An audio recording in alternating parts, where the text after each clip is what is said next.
Andre Wade was 41 years old, and until that Friday evening, he believed his marriage was simply going through a quiet season. He was a self-made restaurateur who had spent 15 years building an empire nobody knew was his. No press releases, no public records, no fanfare.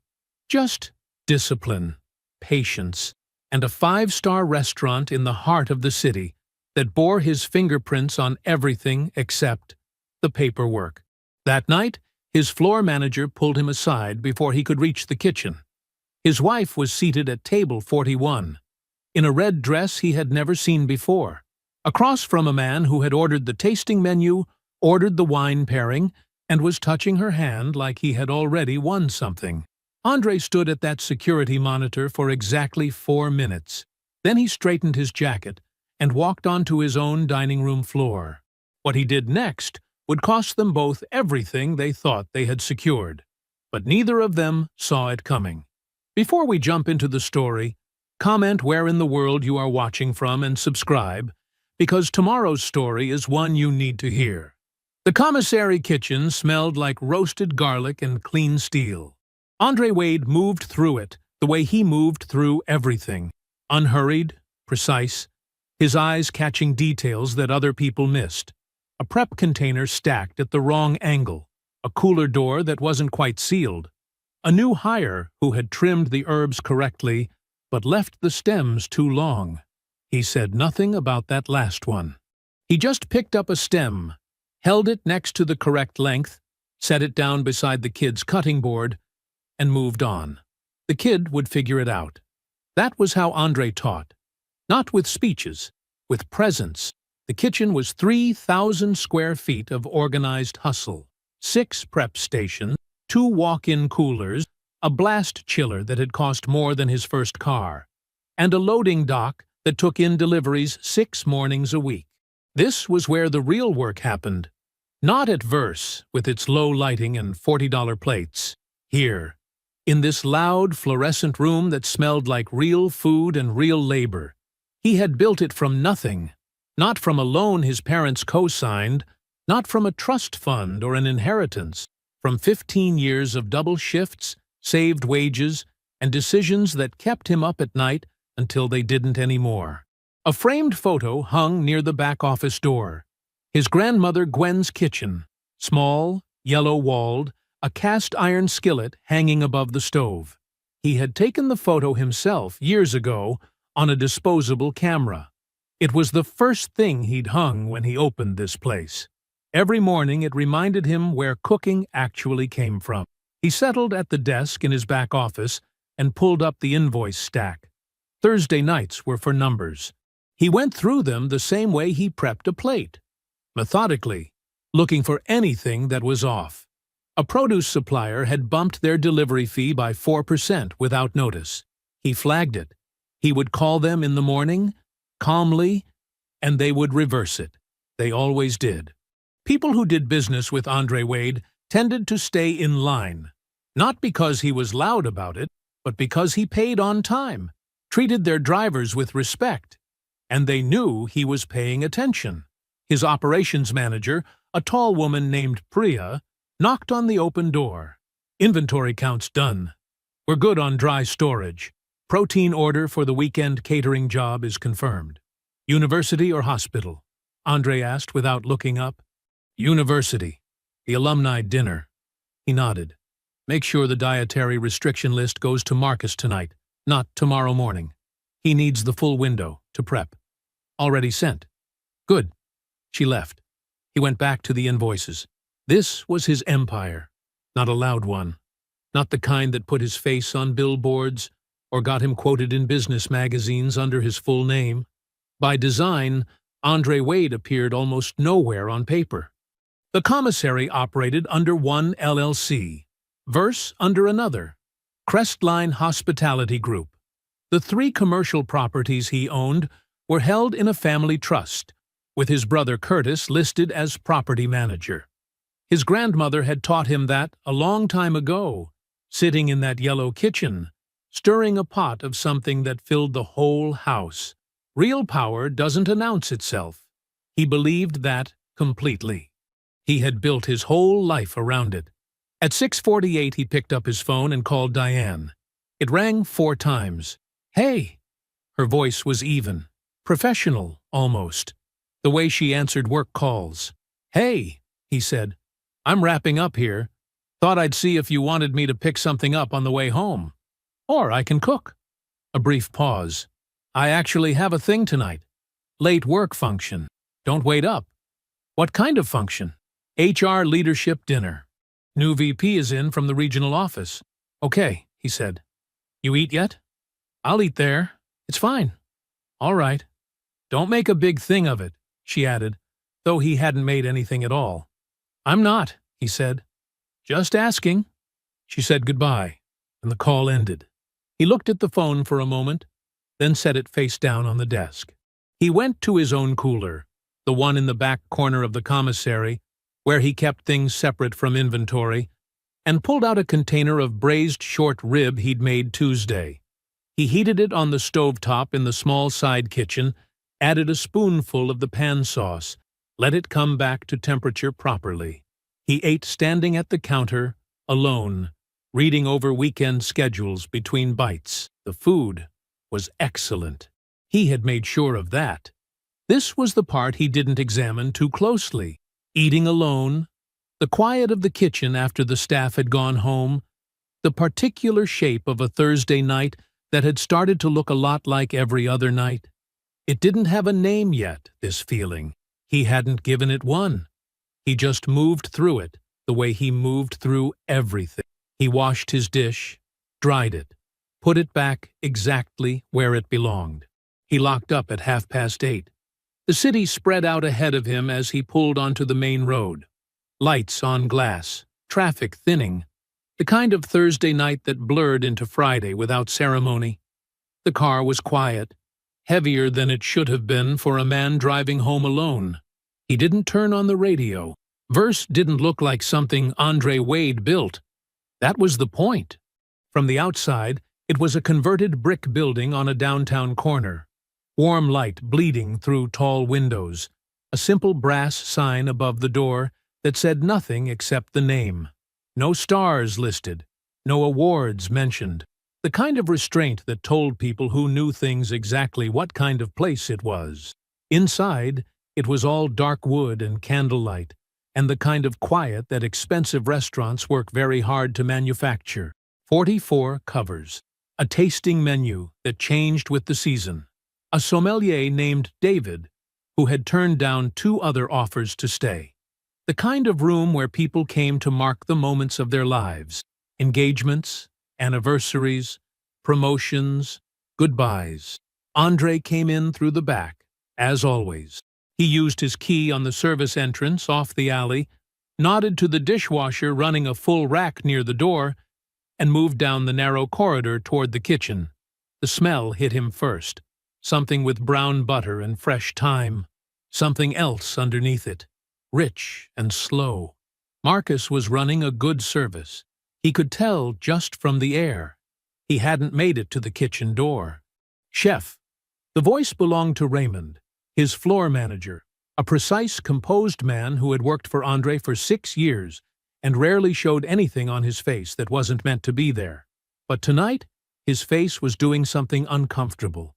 Something that sat between apology and dread. Andre stopped. "What is it?" Raymond didn't look away, which Andre respected. "Your wife is here. Front of house." A brief pause. "Table 41. The corridor was quiet except for the distant rhythm of the kitchen. Andre didn't move. He didn't say anything. He just stood there for one full breath, absorbing it. "She came in about 40 minutes ago," Raymond said, keeping his voice low and level.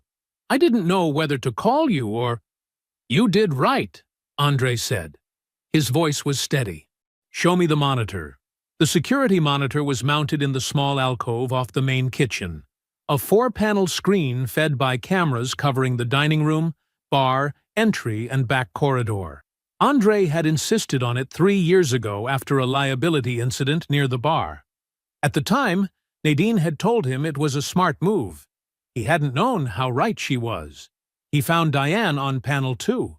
She was at table 41, a corner two-top near the window, the best seat in the room, the one Raymond reserved for guests who either called ahead or clearly knew what they were about. She was wearing a red dress, not the kind of red that was dark or safe. A real red, bright and deliberate, with a neckline that wasn't anything she would have worn to a work function. He had never seen that dress before. Across from her sat a man Andrei didn't recognize. He was somewhere in his mid-40s, broad-shouldered, wearing a suit that fit the way money fits, not tailored to show off, tailored to confirm. He had the ease of a man who had been comfortable in rooms like this his whole life. He was currently doing the thing with the sommelier. The performance of it, the slight lean back, the finger tracing the wine list, the gesture of a man who wanted his companion to notice how naturally he moved through expensive spaces. Diane was watching him with a small smile, the kind she used when she was genuinely pleased. "Scott said something." She laughed. He reached across the table and rested his hand over hers. Andrei watched the monitor. He counted the seconds without meaning to. 1 minute passed, then 2. By the 3rd minute, he had seen enough to understand the full shape of what he was looking at. This was not new. The ease between them, the particular comfort of two people who had been comfortable together for a long time, wasn't something you built over weeks. You could see the history in it, the way she tilted her head when he spoke, the way he touched her hand without thinking about it, the way you only touch someone when you've stopped being careful. 4 minutes. He stepped back from the monitor. "Raymond." His voice was the same as it always was. That was the thing Raymond would remember later, that it didn't change at all. Comp their first course. Full VIP protocol. Tell the floor captain table 41 gets whatever they want. He straightened his jacket. A small motion, precise, like a man setting a plate before it goes to the dining room. "No bill presented until I authorize it personally." Raymond nodded once. "Understood." Andrei moved out of the alcove. He passed the line without stopping, moved through the swing door, and stepped into the warm, low light of the dining room. The floor was full. The room was doing what it was built to do, holding people inside a version of the evening that felt like more than an ordinary night. Candlelight caught the edges of wine glasses. Silverware clicked softly against plates. Someone near the bar was laughing at exactly the right volume. Andrei crossed the floor unhurried, his hands loose at his sides. He stopped at table 41. Diane looked up. The color left her face so fast it was almost like watching something physical, like a tide going out all at once. Scott Pritchard was mid-sentence when Andrei stopped at the table. He had been saying something to Diane, leaning forward, making a point with his hands the way men do when they want to look passionate about something. But the words died when he registered the figure standing at the edge of their table. He looked up. Then he sat back slowly, the way a man does when he's recalibrating. Diane hadn't moved. She looked like she'd forgotten how. Andrei smiled. It was warm and unhurried, and reached his eyes without any effort at all. "Diane." His voice was easy, conversational. The voice of a man who had just spotted a familiar face across a restaurant. Nothing more, nothing less. "I didn't know you were coming in tonight." She opened her mouth. Nothing came out. Andrei had already turned to Scott, his right hand extended. "Andrei Wade." A clean, firm handshake. "I own this restaurant." Something moved behind Scott's eyes. A fast recalculation. He covered it quickly. Andrei gave him credit for that, and matched the handshake with a smile that landed about a half-second late. "Scott Pritchard." His voice was smooth, practiced. The voice of a man used to being the most confident person in a room. "Hell of a place you have here." "Thank you," Andrei said. Simple. No addition. He pulled out the empty chair at the side of the table, not Diane's chair, not Scott's, the neutral one, and sat at its edge with the relaxed posture of a man checking in on a table he cared about. Just a host, just the owner making his rounds. How's the service been tonight? Raymond taking care of you? Absolutely, Scott said. He was finding his footing now, leaning into the charm that was clearly his most reliable tool. First course was incredible. We were just saying, the scallops, right? The scallop dish? Brown butter, cauliflower, a little cured roe, Andre said. Marcus has been dialing that one in for 3 weeks. It shows. Scott nodded. The picture of a man at ease. You've got something really special here, man. I appreciate that. Diane had still not said a single word. Her hands were in her lap. She was watching Andre the way you watch something you can't fully predict. Carefully, waiting. Andre didn't look at her the way she expected. He looked at her the way he would look at any guest.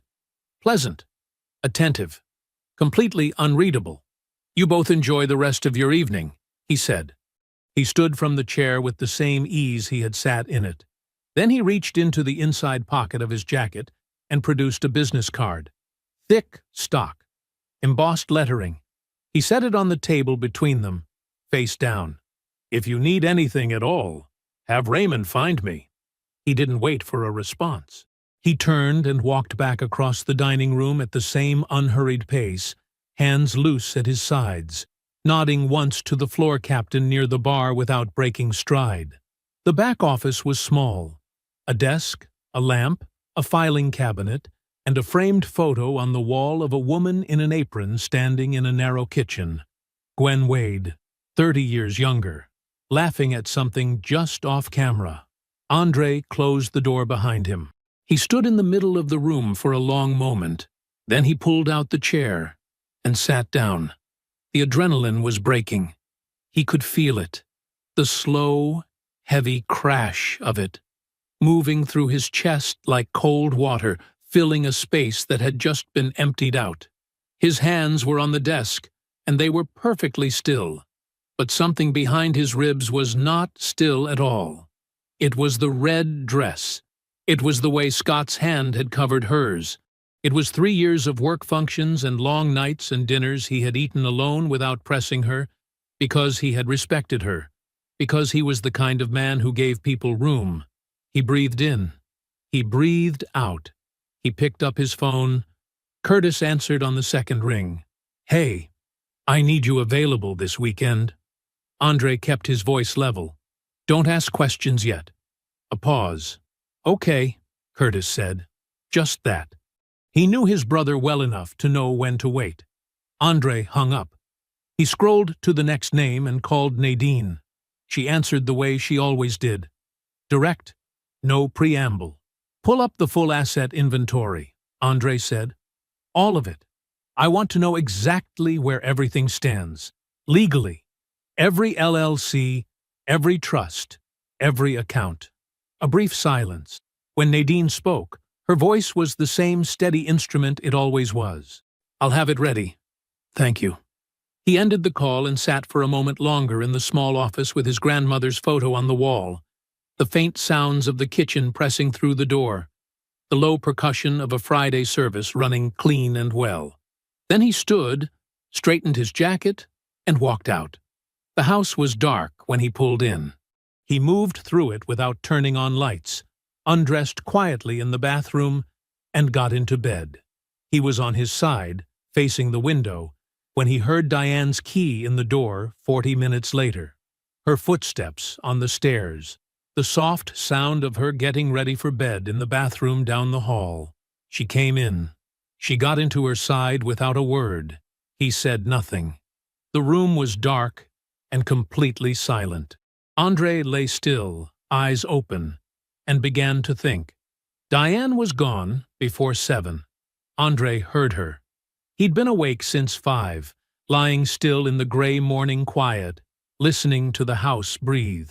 He heard her alarm, heard the muffled sounds of her moving through the bathroom, her closet, the hallway. The front door opened and closed with a soft, careful click. The click of someone trying not to disturb anything. He waited 10 more minutes. Then he got up. The coffee maker gurgled and hissed, while Andre stood at the kitchen window in an old sweatshirt and sweatpants, watching a neighbor walk a dog down the empty street below. The sky was the flat, pale gray of early November. Nothing dramatic, just cold light coming in slow. He poured his cup. He sat down at the kitchen table. He opened his laptop. He did not feel frantic. He did not feel the jagged, erratic energy of a man acting from pain. What he felt was quieter than that, and colder. It was the feeling he got when a kitchen was producing wrong, and he had to find the problem before the dinner service started. Methodical, focused, emotionally still. He started with what he knew. He opened their shared email account, a household account they'd set up years ago for utilities and joint subscriptions. He wasn't looking for anything specific. He was just looking. The way a builder looks at a wall before he decides whether to trust it. He almost missed it. Buried under 3 years of promotional emails and subscription confirmations was a forwarded receipt, a hotel loyalty program, a welcome message from the rewards account, sent to this address by mistake, probably when Diane was setting it up on her phone and hit the wrong saved address. She must have deleted it from her side. She had not known he could still see it on his. He clicked it open. The account was in her name alone. Applied for 38 months ago. The welcome email listed a membership number and a customer service link. Andre wrote down the membership number on the notepad beside his laptop. Then he opened the hotel chain's website. He couldn't access her account directly. He didn't need to. What he needed was already in front of him. He pulled up his own calendar, 3 years of it. Work trips Diane had taken, conferences she had mentioned, nights she had stayed late and then stayed later. He had the dates because he was the kind of man who paid attention to his schedule, and their schedules had been shared in a joint calendar app since their 2nd year of marriage. He started cross-referencing. October, 3 years ago. Diane at an HR leadership conference in Atlanta. 4 nights. Andre remembered because he'd offered to drive her to the airport, and she'd said her colleague was picking her up. He searched the hotel name from the rewards welcome email against that same October. The chain had a property in Atlanta. He found the address and pulled up the hotel's website, then navigated to a third-party travel site that showed customer photos and confirmed the property. He sat back. The HR conference that October had been held at a convention center on the north side of the city. He found the conference program archived online. The host hotel, the hotel where her company had blocked rooms, was a Marriott on Peachtree. The hotel where her rewards account was registered was 12 miles away. He wrote that down too. He went through 4 more trips the same way. Slow, careful, checking each one against public records and whatever he could find. 2 of them didn't line up. 1 barely did. The 4th one, a supposed weekend conference in Charlotte 14 months ago, showed no record of any HR conference of that kind in Charlotte that entire month. He checked 3 different sources. He picked up his phone and called Curtis. Curtis answered on the first ring this time. "Talk to me." 18 months ago, Andre said. "The mixed-use building on Carver. You told me once you saw a woman there you didn't recognize. Black woman, late 30s, professional. You mentioned it because she knew the access code to the 2nd floor. A pause. He could hear Curtis pulling the memory up. "Yeah," Curtis said slowly. "Yeah, I remember that. I figured she was one of the tenant's guests or something. I meant to mention it to you, and then I forgot." "Why?" Andre said. "What was she wearing?" "What?" "Humor me." Another pause. "Some kind of coat. Dark. Nice coat. Heels." Curtis's voice shifted. "Andre, what's going on?" "She'd never been to that building," Andre said, according to her. The silence on the other end of the line was not long, but it landed heavy. "How long?" Curtis asked. His voice had dropped. 3 years. Andre looked at the notepad in front of him. The dates, the hotel names, the gaps where her explanations should have been and weren't. "It's not a mistake, Curtis. It's not something that happened and got out of hand. She built something. She ran it parallel to this whole life for 3 years, and she managed it the way she manages everything, carefully. Curtis said nothing for a moment. When he spoke, his voice was tight and low. "Tell me what you need." "Not yet," Andre said. "I'll call you tomorrow." He hung up. He sat in the quiet kitchen for a long time, his coffee going cold beside the laptop, the notepad full of dates and numbers that told a story no one had given him permission to know. Then he closed the laptop. He picked up his phone and called Nadine. "Sunday," he said when she answered. "Can you meet?" "Name the time," she said. Nadine's office was on the 14th floor of a building downtown that had clean lines and no wasted space, exactly like the woman who worked in it. Andre arrived at 2 in the afternoon. The receptionist showed him back without asking his name. Nadine was already at her conference table when he walked in. 4 folders laid out in a row. A yellow legal pad with her handwriting down the left margin. A second cup of coffee beside the one she was drinking. Black, no sugar, because she had known him long enough to know how he took it. "Sit," she said. He sat. She did not ask him how he was doing. He appreciated that. "I started pulling the full inventory Friday night," she said, opening the first folder. "All 4 LLCs, the family holding company, both trusts. Everything is where it should be. Nothing has been touched." She slid the first sheet toward him, a clean summary. Asset columns on the left, legal structures on the right. The commissary kitchen. Verse. The 3 commercial properties, including the one on Carver. The catering contracts. All of it sits behind walls Diane's attorney will have to work very hard to see through, and only if they know what they're looking for. Andre looked at the sheet. He nodded. "Now," Nadine said. She folded her hands on the table. "I need to tell you something else." He looked up. She held his gaze. 6 months ago, Diane consulted a divorce attorney, Lawrence Briggs, family law, downtown. He's competent, but not exceptional. She paused.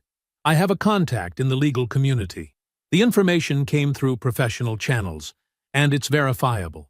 She sat down with Briggs in late April. She went alone. The kitchen window that morning, the cold gray sky, the coffee going cold beside his laptop. Andre had thought he was running down the timeline of an affair. He had not fully accounted for the possibility that the timeline had a different destination. He sat with it. 6 months, he said. Yes. He looked at the legal pad in front of her. She knew I was leveraging the Hartwell and DeKalb properties to acquire the Meridian building. I told her that in February. Nadine nodded slowly. From where she was sitting, from what she could see of your finances, leveraging 2 properties at once would look like overextension. It would look like you were stretched. She was waiting for that window, Andre said. That's my read, Nadine said.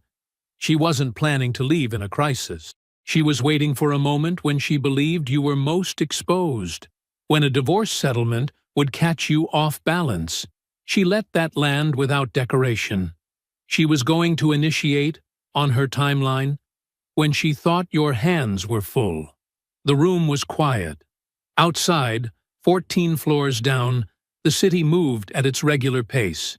Cars and foot traffic, and the low, constant sound of a place that did not pause for anyone's private reckoning. Andre thought about February. He had told Diane about the Meridian acquisition over dinner. He remembered the dinner clearly now. She had asked a few questions, more than usual, and he had been glad for the interest. He had thought she was engaging with his work. He had been grateful. He picked up his coffee cup. He set it down, without drinking. Okay, he said. He called Curtis from the parking garage before he started the car. He laid it out clean and factual, the way he'd laid out the hotel records that morning. The attorney consultation, the timeline, the February conversation about the Meridian acquisition, and what Diane had done with that information. Curtis was quiet through all of it. Then he was not quiet. 3 years. His voice came through the phone like something with pressure behind it. She's sitting with Briggs in April. She's walking through your building on Carver. She's running a whole second life.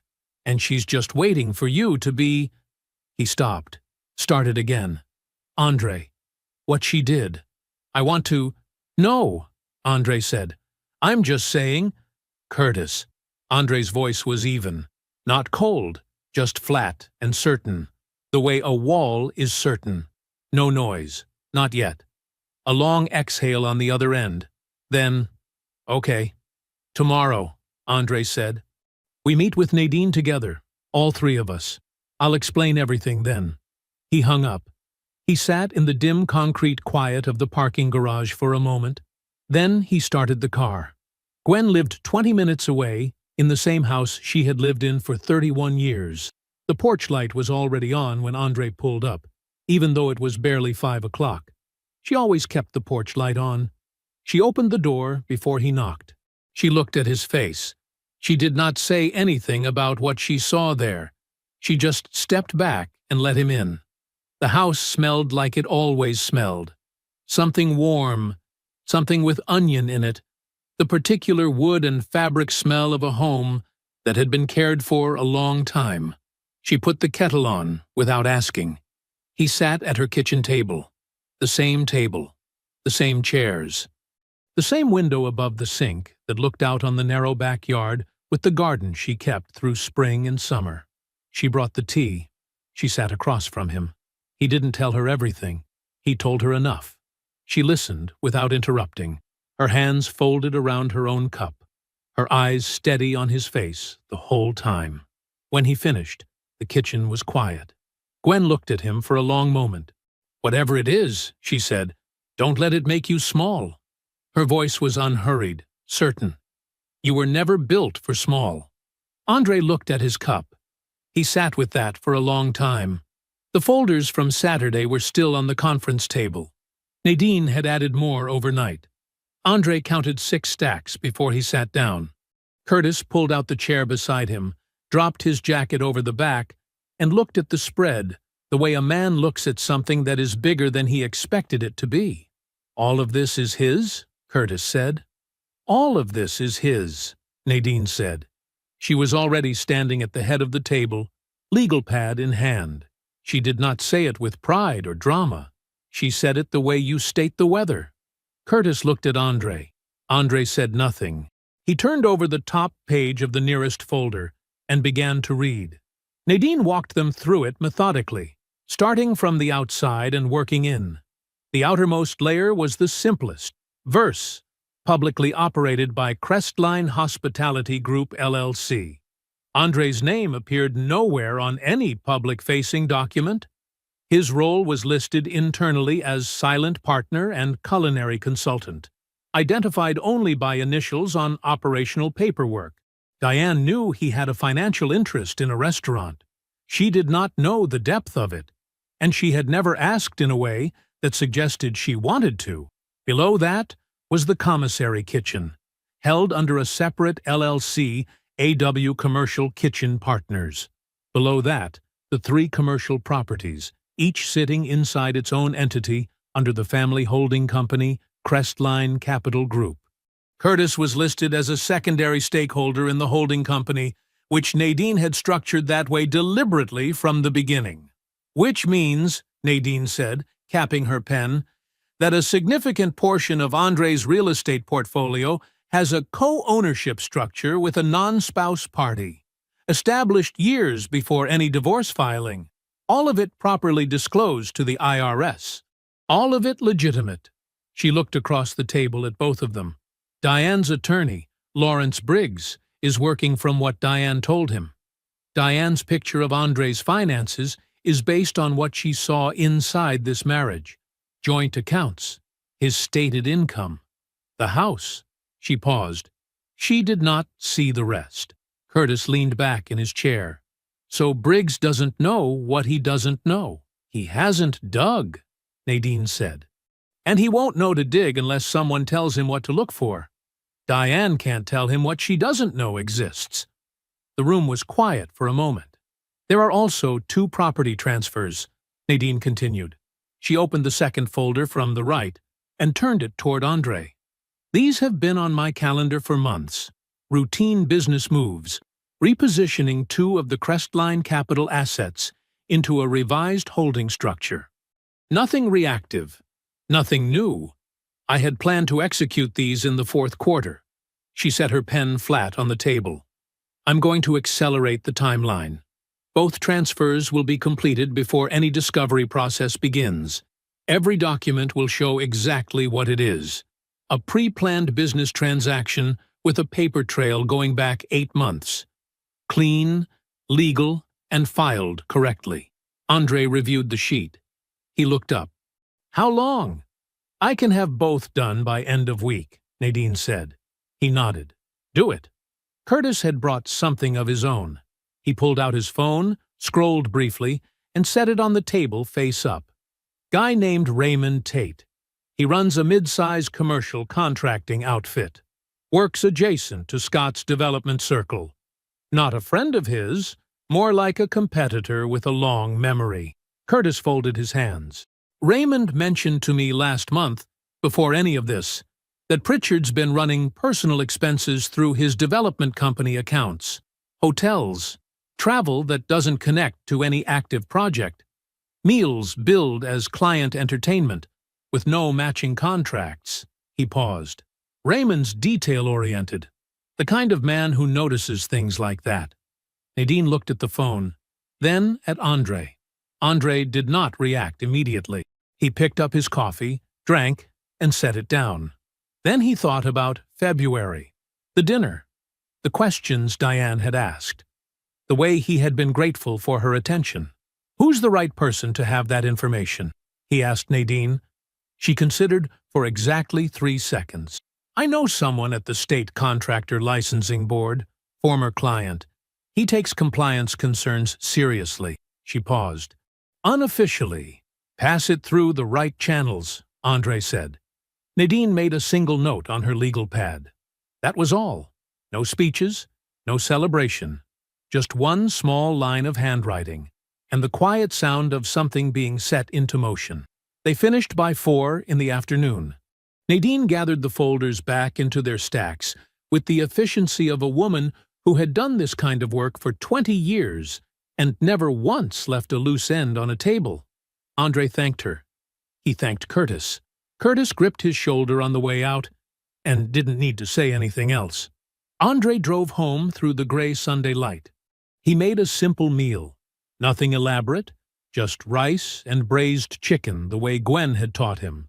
The kind of cooking that required attention, but not effort. He ate at the kitchen table. He washed his dish. He went to bed before 9 o'clock. And when sleep came, it came easily, and it stayed until morning. The coffee was already made when Diane came downstairs. Andre was dressed. Dark slacks, pressed shirt, jacket folded neatly over the back of his chair. He had been sitting at the kitchen table for 20 minutes with his hands wrapped around his mug, listening to the house, the heat clicking through the vents, a car passing outside, the particular quiet of a Tuesday morning that had no idea what it was carrying. He heard her on the stairs, heard her pause, just briefly, at the bottom. The way you pause when something in a room feels different, before you can name what it is. She came in wearing her robe, hair still down. She glanced at him.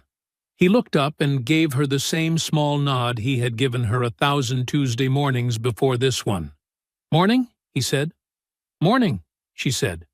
He stood, poured a second mug, and set it on the table across from his. She sat down. She reached for the mug with both hands. That was when he slid the envelope across the table. It moved maybe 18 inches, stopped right in front of her coffee. Diane looked at it. She looked at his face.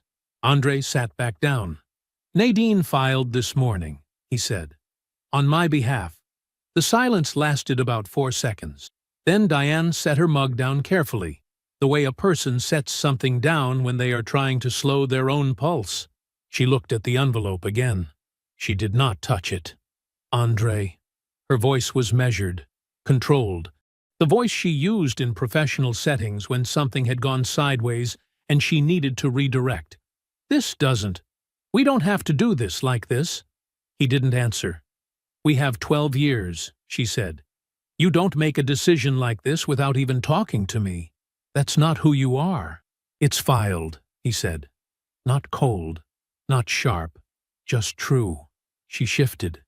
He could see her recalibrating, cycling through her options the way he had watched her do in arguments over the years, trying each door until she found one that opened. "I have an attorney, too," she said. "Whatever Nadine told you, there are two sides to the finances in this marriage, and Lawrence's office can contact Nadine's office," Andre said. "That's the process." Her jaw tightened. "You're being rigid," she said. "You're hurt, and I understand that. But making decisions out of hurt is—" "I'm not hurt right now, Diane." He said it simply. "I'm organized." She looked at him for a long moment. Something moved across her face. Not guilt, not quite. More like the specific frustration of a person who has prepared for one version of a conversation and arrived to find a completely different one waiting. She tried the third door. "Can we please just sit down together? Without the attorneys, without the paperwork." Her voice softened. The professional edge came down. "Just us, like two people who know each other." He let her finish. "All communication goes through Nadine's office," he said. "That's not a negotiation. That's just how it's going to work. Andre, you can stay in the house through the process." He folded his hands on the table. "I have other arrangements. Take whatever time you need to get settled." Diane stared at him. Her mouth opened slightly, then closed. He stood. He picked up his jacket from the back of the chair and pulled it on. He looked at her one last time. Not with anger, not with coldness. With the steady, clear eyes of a man who has already done his grieving in private and arrived this morning at something that looked a lot like peace. "Enjoy your coffee," he said. He picked up his keys from the counter and walked out. She didn't move for a long time after the front door closed. She sat there in her robe, both hands around the mug, the envelope sitting in front of her where he'd placed it. She could hear his car back out of the driveway. She could hear it fade down the street. She had a plan. She had always had a plan. The timing, the sequence. She had mapped it out over months, adjusted it, refined it. She was supposed to be the one who initiated. She was supposed to control when and how and from what position. Lawrence had told her that whoever filed first didn't necessarily have the advantage, but she knew better than that. The advantage wasn't legal. It was psychological. It was the feeling of being the one standing when the other person is still sitting down. She was sitting down. She pulled the envelope toward her slowly and looked at her own name printed on the front. Diane Renee Wade. Her phone buzzed on the counter. She didn't move immediately. It buzzed again. She got up, crossed the kitchen, and looked at the screen. "Scott." She answered. "Have you seen this?" His voice was different. The usual ease was gone, scraped out and replaced with something tighter. His name. "I looked him up last night." "Diane, the restaurant is his. All of it. The tasting menu, the whole—" He stopped. "There's a business profile. There are properties. I'm looking at 3 commercial buildings, a commissary operation, and that restaurant, and his name is—" "Scott." She pressed her eyes closed. "Did you know about this?" She didn't answer. "Diane, did you know?" She looked at the envelope on the table, at her name on the front of it, at the papers she was never supposed to receive first. Diane called on Thursday. Andre was at the commissary when his phone lit up with her name. He let it ring twice before he answered. Not because he was avoiding it, because he wanted to be standing still when he did. "I want to talk," she said. "In person." "All right," he said. "Somewhere neutral. Or, I don't know, somewhere we can actually speak." "The house," he said. "Saturday. 10 o'clock. A pause. He could hear her recalculating on the other end of the line, processing the fact that he had given her a location before she could suggest one. "Fine," she said. "The house." He called Curtis that evening. Saturday morning. I need you there. Say less, Curtis said. Saturday arrived gray and cool. Andre got to the house at 9:30. He had not slept there in 4 days. He was staying at a property he owned on the east side of the city. A clean and quiet 2-bedroom unit he had never mentioned to Diane because there had never been a reason to. He walked through the front door, set his keys on the counter, and put on a pot of coffee. Curtis arrived at 10 minutes to 10. He came in through the side door the way he always did, gave Andre one long look, and then sat down in the chair at the corner of the living room without being asked. He folded his hands in his lap. He didn't say much. He didn't need to. Diane pulled up at 3 minutes past 10. Andre watched through the window as she stepped out of her car. She was dressed sharply, fitted blazer, hair done, the full presentation. He recognized the effort for what it was. She was wearing her professional armor. This was not a woman coming to talk. This was a woman coming to negotiate. He opened the door before she could knock. "Come in," he said. She noticed Curtis immediately. Something shifted behind her eyes when she saw him. A brief tightening, quickly smoothed over. She offered a small, polite nod in Curtis's direction. Curtis looked back at her with an expression that was perfectly, deliberately blank. She turned to Andre. "I appreciate you agreeing to this," she said. Her voice was steady, practiced. "I just think there are things that need to be said. Between us. Directly." "Go ahead," Andre said. He didn't sit. He stood near the kitchen doorway, hands relaxed at his sides, weight easy on both feet. She sat on the couch.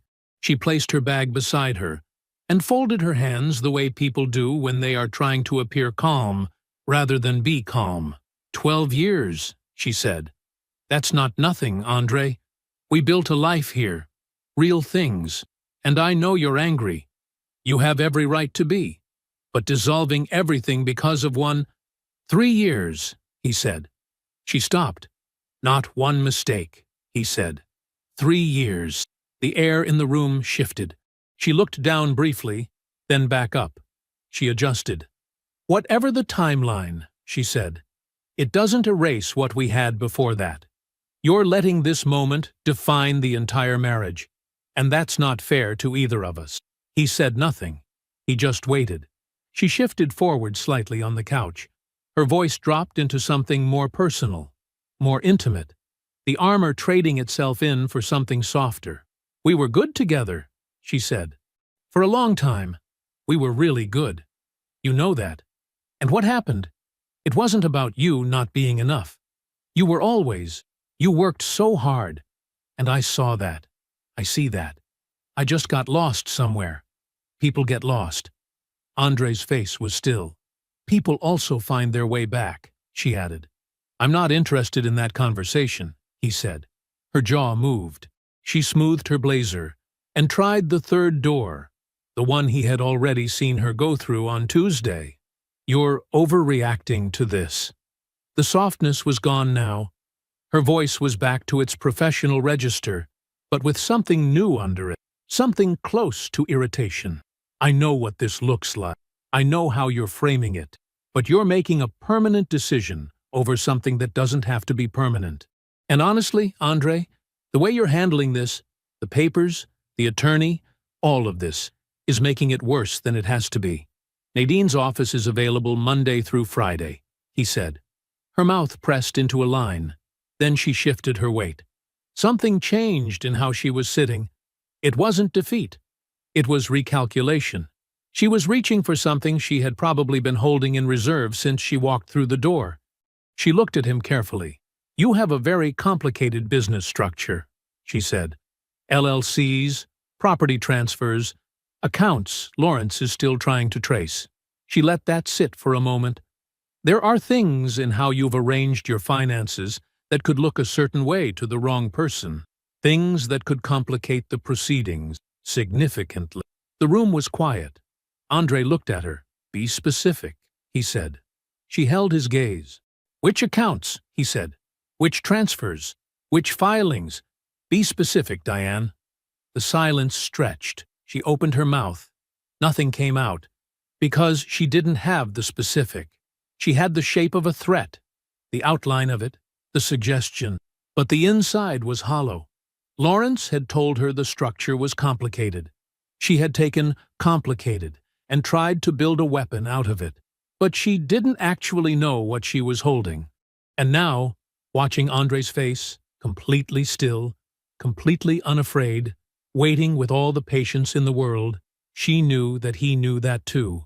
The threat dissolved. Right there in the living room, in real time, in front of both of them.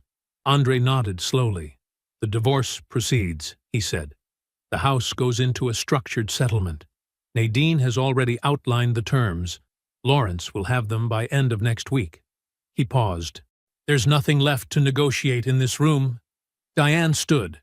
She picked up her bag from the couch. She smoothed her blazer one more time, though it didn't need it. She looked at Andre with an expression that had cycled all the way through its options and arrived somewhere hollow. She didn't say anything else. She walked to the front door and let herself out. Curtis didn't move until her car started. He stood up from the corner chair, crossed to the window, and watched her reverse out of the driveway. He watched her car reach the end of the block and turn. He watched until it was gone. Then he turned and looked at Andre. Andre just nodded and went inside. Scott's message came through Nadine's office on Monday. He hadn't called Andre directly. He didn't have the number.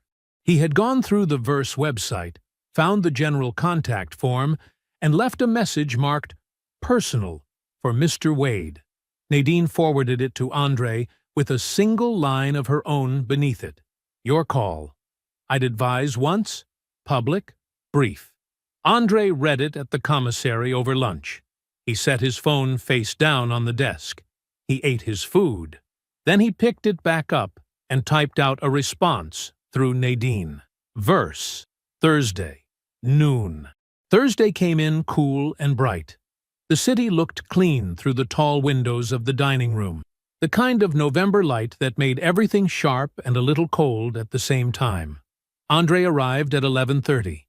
He came in through the back, same as always. He checked in with the kitchen, tasted the sauce his sous chef had been adjusting all week, and told her to add 1 more minute on the reduction and back off the pepper by half. She nodded without question. He moved through the pass, spoke briefly with his floor captain, a steady young man named Reggie, who had been with Verse for 3 years, and then settled at his preferred window table in the front corner of the dining room. The table had a clean linen, a small vase with a single white stem, and a clear view of the entire room. Reggie brought him coffee without being asked. Andre sat with his jacket buttoned, unhurried, watching the street outside while the lunch service built quietly around him, servers moving with purpose, the soft clatter of the kitchen warming up, the room filling slowly with the kind of ambient energy that told you a place was cared for. This was his house. Every detail in it had come from a decision he made. Scott walked in at noon exactly. Andre watched him come through the front door, the way a man's body announces what he's trying to project before his mouth ever opens. Scott was dressed well. Dark blazer, open collar, the casual confidence of a man who had spent his whole life arriving at rooms and being received warmly. He scanned the dining room in one smooth motion, found Andre at the window, and crossed toward him with a measured stride and an easy expression. He was performing relaxed. Andre clocked it immediately. "Andre." Scott extended his hand when he reached the table. "Thanks for making time." Andre shook it. "Sit down." Scott sat. He glanced around the dining room once, just once, taking in the room in the way men do when they want to acknowledge a space without appearing impressed by it. He looked back at Andre. "This is a beautiful restaurant," he said. "Seriously." "Thank you," Andre said. Reggie appeared. Scott ordered sparkling water. Andre held up 2 fingers over his coffee cup, and Reggie disappeared to refill it. Scott settled his forearms on the table and leaned forward slightly. Not aggressively. The posture of a man who wanted to signal openness, Good faith? Reason. I'll be straight with you, Scott said. I know this situation it's not clean, and I'm not here to pretend otherwise. But I think two intelligent men can sit down and recognize when something is better handled quietly, professionally, without making it bigger than it has to be. He paused. We're both businessmen. That's the frame I want to put on this conversation. Andre listened. He did not interrupt. He did not shift in his seat. He gave Scott the full, genuine courtesy of his complete attention, the same attention he gave to every person who sat across from him in any room. Scott continued for another minute or so. He said that these things were complicated. He said that nobody set out for outcomes like this. He said that there was no reason for the professional and personal worlds to bleed into each other any more than they already had. He said he had a lot of respect for what Andre had built. He was smooth. Andre gave him that. When Scott finished, the table was quiet for a moment. The lunch service moved gently around them. A woman 2 tables over laughed at something her companion said. The kitchen produced a soft, steady rhythm behind the pass. Andre picked up his coffee cup. I appreciate you coming in, he said. His voice was even, conversational. I want to be straightforward with you as well, since that's the spirit you're bringing. Scott nodded. Earlier this week, Andre said, an anonymous tip was submitted to the state regulatory authority. Financial irregularities. Something about personal expenses being run through a development company's accounts in ways that don't hold up under scrutiny. He took a sip of coffee and set the cup down carefully. I don't know where that tip originated. These things have a way of surfacing on their own. Scott had gone very still. Andre looked at him with the same courteous expression he had worn for the entire conversation. No edge in it. No heat. Just a man stating facts at a lunch table. I hope it resolves cleanly for you, Andre said. He raised 2 fingers. Reggie materialized at the table's edge within seconds. Mr. Pritchard is ready, Andre said. Reggie nodded and gestured toward the front door with a quiet, professional grace. Right this way, sir. Scott stood. He didn't speak. His hand found the back of the chair for just a moment. A small, involuntary thing, before he steadied himself and followed Reggie toward the exit. Andre turned back to the window. He picked up his coffee and finished it alone. 18 months is a long time. Long enough for a wound to close over, not perfectly, but enough. Long enough for a man to remember what his own life felt like when it belonged entirely to him. Andre pulled up to Gwen's house at 4:30 on a Sunday, the trunk of his car loaded with 2 brown paper bags of groceries, sweet potatoes, a whole chicken, collard greens, a bunch of them, still damp from the produce stand on Meridian, a pound of butter, because Gwen's kitchen had a rule about butter that Andre had never once questioned. Curtis's truck was already in the driveway, parked at the same slight angle it had been parked at for the last 30 years. Andre carried both bags up the porch steps and didn't bother knocking. The smell hit him the moment he opened the door. Onions in a hot pan. Something sweet underneath it. Gwen had already started without them, which she always did, because waiting on other people's schedules was not something she had ever found interesting. Both bags on the counter, she called from the kitchen without turning around. Yes, ma'am. Curtis was at the kitchen table with his elbows on the wood and a glass of sweet tea in his hand, watching Gwen work with the easy satisfaction of a man who knew he was exactly where he was supposed to be. He looked up at Andre. You're 4 minutes late. Traffic. She already started the onions. I can smell that. Gwen turned from the stove then, looked Andre over once from his shoes to his face, and nodded slightly, the way she had nodded at him since he was 7 years old, when he did something that met her standard. Put the greens in the sink, she said, and wash them twice. They ate at 6. The chicken had come out perfectly, the skin golden and tight, the greens soft and seasoned all the way through the way only Gwen could manage. Andre ate more than he had intended to. Curtis ate more than that. The conversation moved the way Sunday dinner conversation always moved at Gwen's table. Slowly, without pressure, covering things that mattered, and a few things that didn't. Andre told them about the third property. The acquisition had closed 6 weeks ago. A mixed-use building 2 blocks from the commissary, ground-floor commercial space, and 4 residential units above it. Nadine had been working the deal quietly for almost a year. When it finally closed, Andre had stood in the empty ground-floor space alone for a few minutes before calling anyone. Just stood there, listening to the silence of something new. Curtis already knew about the building, but he let Andre tell it anyway. Gwen listened with her fork resting on the edge of her plate. "And the restaurant?" she asked. "Verse was in National Table last month," Andre said. "Full feature, 4 pages. Curtis pointed his fork across the table. "4 pages. I framed it." "You did not frame it." "I framed it," Curtis said. "It's in my office, right next to the window." Gwen smiled at that, small and quick, the smile she reserved for things that genuinely pleased her. Andre told her about the culinary training program. He had spent 8 months building the structure for it. Partnerships with 2 high schools in the neighborhood, a modest grant through a local foundation, and kitchen time blocked out at the commissary on Saturday mornings. The first cohort of 12 young people was set to begin in January. Kids who reminded him more than a little of the boy he used to be. He had shelved the idea early in the marriage. He couldn't remember exactly when or exactly why, only that it had slowly moved from a plan to a someday, and someday had stretched longer than he ever meant it to. It was off the shelf now. Gwen was quiet for a moment after he finished.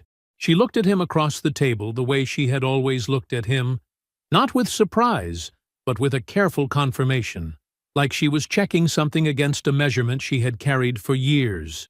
"You look like yourself again," she said. It was 7 words. She didn't elaborate. She didn't need to. Andre held that for a moment. He thought about everything the last 18 months had contained. Nadine's steady work, the settlement that landed nothing close to what Diane had calculated, the quiet erosion of Diane's professional standing in circles where her judgment used to be currency. Nobody had done that to her. Truth had done it. Truth had a way of circulating through professional communities the way water found its level. Slowly, without drama, and with absolute certainty. He thought about Scott. The regulatory investigation had cost him 2 development partners by spring. A major contract had gone to another firm in the summer. The wound wasn't fatal, but it wasn't closing either. Some things didn't. Andre hadn't lost sleep over any of it. "Yeah," he said to Gwen. "I think I do." Curtis raised his sweet tea across the table. Nothing ceremonial about it. Just a brother's acknowledgement across a dinner table on a Sunday evening. Andre raised his water glass. They touched them together quietly and went back to eating. The following Friday, Andre walked the floor of Verse at 8:30 in the evening. The dinner service was at its peak. Every table full, the room warm with conversation, the kitchen firing clean through the pass. He moved through the space without interrupting it, nodding to Reggie, pausing briefly at the bar, exchanging a few words with a regular who had been coming in since the first year. He ended up at the window table in the front corner. He stood there for a moment and looked out at the city. The November light was gone.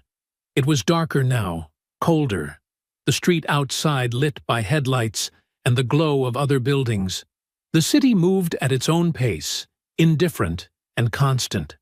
Andre thought about his grandmother's kitchen, the smell of it, the small window above the sink that looked out onto a yard that wasn't much of anything, and the way Gwen stood at that stove like she was the most anchored person on earth. The loudest dog in the yard never catches anything. He had heard that his whole life. He understood it now the way you only understand certain things after you've lived through exactly what they were preparing you for. Andre looked out at the city and smiled. Not at what he had won, not at what they had lost. At who he had never stopped being, even when the room was dark, even when he was the only one in it who knew how much he had actually built. He straightened his jacket, he turned from the window, and he went back to work. I hope you enjoyed that one. Be sure to like the video and subscribe so you don't miss the next story. I've picked out 2 more for you that I think you'll really like.